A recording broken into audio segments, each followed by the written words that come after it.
नमस्ते, जय श्री राम। क्या आप जानते हैं हमारे देश में, हमारे भारत में सबसे पावरफुल कौन है? आप कहेंगे राष्ट्रपति, देश के प्रधानमंत्री, देश के सीडीआई या फिर गृह मंत्री, और आप कुछ लोग कह सकते हैं सीजेआई यानी कि चीफ जस्टिस ऑफ इंडिया भी। परंतु आप जानकर हैरान हो जाएंगे, इनमें से कोई भी पावरफुल नहीं है। इन सब से भी पावरफुल कोई व्यक्ति है जो हमारे देश को, हमारे न्याय तंत्र को और हमारे ना जाने कितने और तंत्र को इन्फ्लुएंस करता है, इन्फ्लुएंस करने की कोशिश करता है, और जिनके इशारों पे कई बार तो कोर्ट तक भी खोले गए हैं, कई बार कोर्ट खुले हैं, और छुट्टियों के दिन भी उनके इशारों पर कोर्ट खुले हैं। जब उनके इशारों पर कोर्ट खुल सकता है तो ऐसा भी हो सकता है कि उनके इशारों पर या उनके मनचाहे निर्णय भी कोर्ट से आ सकते हैं। आप आश्चर्यचकित ना हो, थोड़ी सी देर रुकें और आपको पूरी जानकारी इस वीडियो में मिल जाएगी। आपने हाल के दिनों में देखा होगा, हमारे देश के प्रधानमंत्री और चीफ जस्टिस ऑफ इंडिया के बीच में कई तकरारें हुई है, और तकरारें सीजीआई चाहता है कि यहाँ अपनी मोनोपोली हो, परंतु जो देश की चुनी हुई सरकार है उसको तो जनता के लिए और सर्वप्रिय निर्णय लेना है। परंतु उस निर्णय में भी हमारे सीजेआई, हमारे चीफ जस्टिस ऑफ इंडिया या कोर्ट बहुत हस्तक्षेप करने की कोशिश करता है, जिसको आप वरीयता की लड़ाई भी कह सकते हैं। अब मैं आता हूं सीधा सीधा मुद्दे पे। मुद्दा ये है और विषय ये है कि आपने देखा होगा पिछले शनिवार को एक विषय आया था कि एक ही दिन में एक ही केस को 2 बार सुनवाई होती है। आप ध्यान से सुनेंगे, एक ही दिन में एक ही केस की सुनवाई 2 बार होती है। एक बार 6:40 को होता है और दूसरी बार 9:15 पे होता है।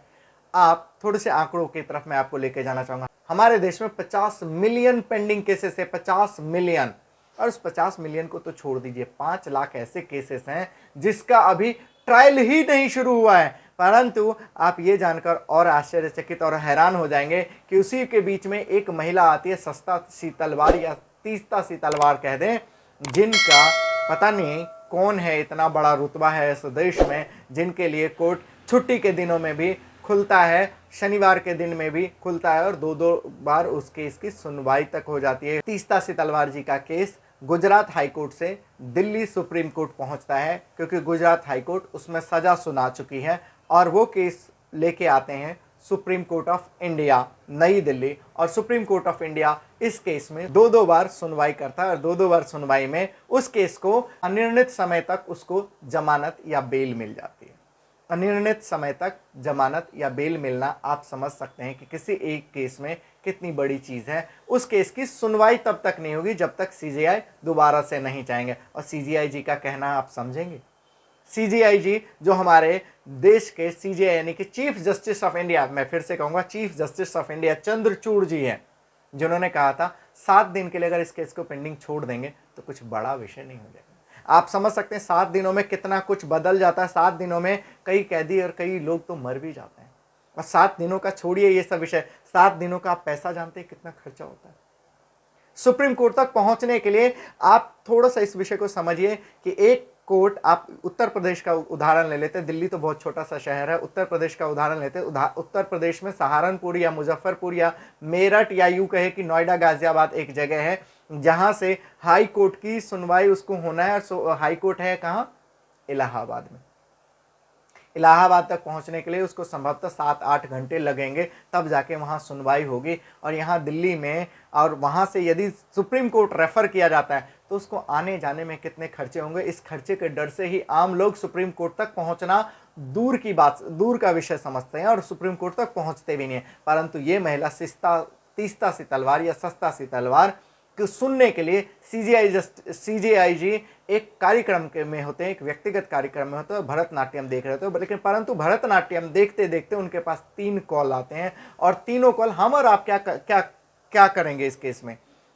एक कॉल आया, कुछ कार्यक्रम देख रहे हैं, हम अवॉइड करने का कोशिश करेंगे और हम नहीं उठाएंगे। परंतु सीजीआई जी, अब मैं उसी पावरफुल वाले विषय की कि हमारे देश में इतने पावरफुल कौन है इसको कनेक्ट करते हैं। तो वो इतने इन्फ्लुएंशियल है, इतने पावरफुल है कि सीजीआई जी 3 बार उस भरतनाट्यम से उठ के उस कॉल को लेने जाते हैं। और जब वो कॉल लेने जाते हैं तो उस भरतनाट्यम को छोड़ के सीधा वो सुप्रीम कोर्ट पहुंचते हैं, शनिवार का दिन, जिस दिन सरकारी आधिकारिक रूप से सुप्रीम कोर्ट बंद होता है। पहुंचते हैं 6:40 पे पहली सुनवाई करते हैं, और 6:15 पे दूसरी सुनवाई करने के बाद वो इतना निर्णय लेते हैं कि इस केस को अगर 7 दिनों के लिए टाल दिया जाए तो क्या हो जाएगा, परंतु 7 दिन ही नहीं, वो अनिर्णित समय तक उस केस की सुनवाई रोक दी जाती है और तीस्ता सी तलवार जी मजे कर रहे होते हैं। अब थोड़ी सी तीस्ता सी तलवार के बैकग्राउंड में चलते हैं।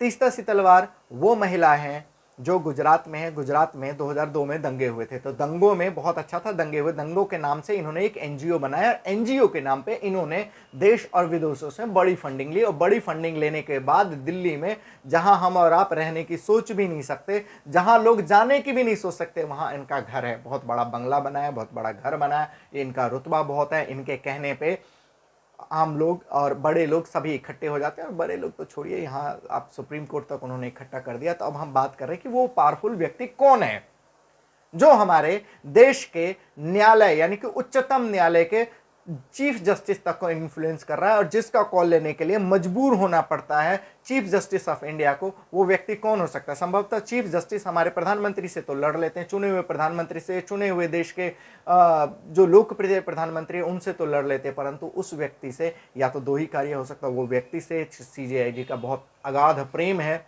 या तो फिर वो व्यक्ति बहुत पावरफुल है जो सीजीआई को इन्फ्लुएंस करता है, जिसके कारण से सीजीआई को 3-3 बार कॉल लेना पड़ता है। सीजीआई जी, मैं आपसे पूछना चाहता हूं, और देश ही नहीं, मैं नहीं पूछना चाहता, पूरा देश जानना चाहता है कि वो व्यक्ति है कौन।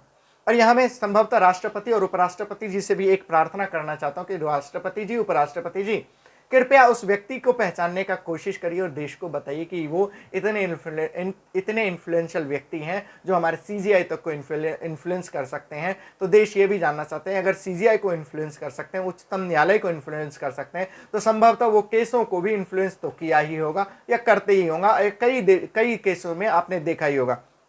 अब लोग ये कहने लगे हैं कि इतने महंगे वकील करने का क्या फायदा, जज ही क्यों ना कर ले। और संभवतः उनका कहना ही सही है, जज ही क्यों ना कर ले, ताकि उनके अपने निर्णय में अपने प्रकार का निर्णय आ जाएगा। और जज के लिए तो देखिए कितने हमारे देश में पेंडिंग केसेस हैं, कभी उन केसेस के ऊपर ध्यान नहीं जाता। लेकिन यदि आप इन्फ्लुएंशियल हैं, आपका सरकार में पकड़ है, विपक्ष में पकड़ है, पॉलिटिक्स में पकड़ है, आप फिल्म इंडस्ट्री से आते हैं, और फिल्म इंडस्ट्री और इन सब को छोड़ दीजिए, यदि आप देश में मुसलमान हैं, यदि आप देश में क्रिश्चियन हैं और कम्युनिस्ट हैं, तो सबसे पहले आपकी केस की सुनवाई होगी। सबसे पहले नहीं होगी, आपके लिए देश का कोर्ट रात को 3 बजे भी खुलेगा और एक ही दिन में 2-2 बार सुनवाई होगा। जहां लोगों की सुनवाई 77% लोगों की सुनवाई ही नहीं हुई, अभी ट्रायल ही नहीं शुरू हुआ है, वहां दिन में 2-2 बार छुट्टी के दिन आपके लिए सुनवाई होगी। बस जरूरत है थोड़ा सा आपको मुसलमान होने की, आपको क्रिश्चियन होने की, और उससे भी बड़ी बात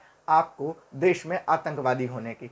करके तो देखिए साहब, आम लोग चप्पलें घिसट के केस का निर्णय छोड़ देते हैं, बाद में जज साहब से हाथ जोड़ लेते हैं, कहते हैं जज साहब छोड़ दीजिए, मैं गलती हुई, कोर्ट तक पहुंच गए, उसमें पैसे लगाया, मैंने समय लगाया, जूते भी घिसे, टेंशन लिया, सब कुछ किया, क्योंकि मुझे निर्णय मिलेगा।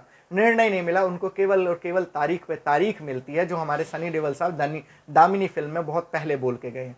परंतु यहाँ अगर आप इन्फ्लुएंशियल हैं तो आपके लिए कोर्ट रात को भी खुलेगी, आप दिन को भी खुलेगी, सुबह को खुलेगी, शाम को खुलेगी। अपने कार्यक्रम छोड़ के सीजीआईजी आएंगे और आपके लिए सुनवाई करेंगे। बस हमारे देश में ये नीतियां हैं, जो हमारे एक वीरदास नाम के एक कवि हुए हैं, जो अमेरिका में जाके कविताएं कहते हैं, और बहुत अच्छी कविताएं कहते हैं देश के विरोध में, और वो कहते हैं टू इंडिया।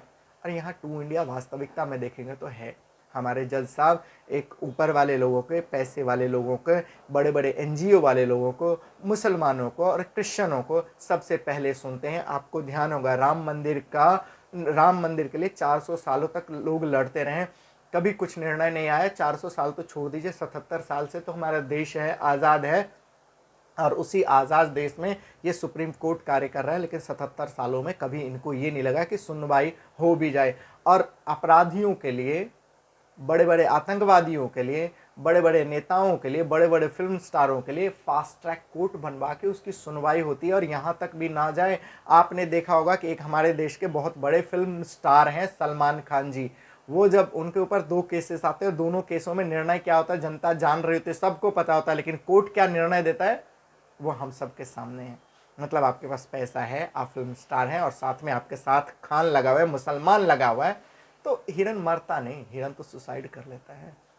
और सड़क पे गाड़ियां सलमान खान थोड़े ना चलाते, वो तो स्टीयरिंग चला रहे होते, वो गाड़ी नहीं चला रहे होते। ये सब सोचने का विषय है। इसीलिए मैंने राष्ट्रपति जी से भी प्रार्थना किया है और लोग भी प्रार्थना कर रहे हैं कि राष्ट्रपति जी आप तो सीजीआई जी से इतना प्रश्न तो कर ही सकते हैं, क्योंकि आपके बिना वो नियुक्त नहीं होते, आपके हस्ताक्षर के बिना। एक बार पूछ के जनता को भी बता दीजिए ना कि कौन है इतने इन्फ्लुएंशियल व्यक्ति जो हमारे कोर्ट, हमारे उच्चतम न्यायालय, हमारे न्यायालय या हमारे और तंत्रों को भी इन्फ्लुएंस कर रहा है और जिनके द्वारा वो निर्णय तक दिए जाते हैं। मेरा और हम पूरे भारतीयों का आपसे इतना विनम्र निवेदन है। नमस्कार, जय श्री राम।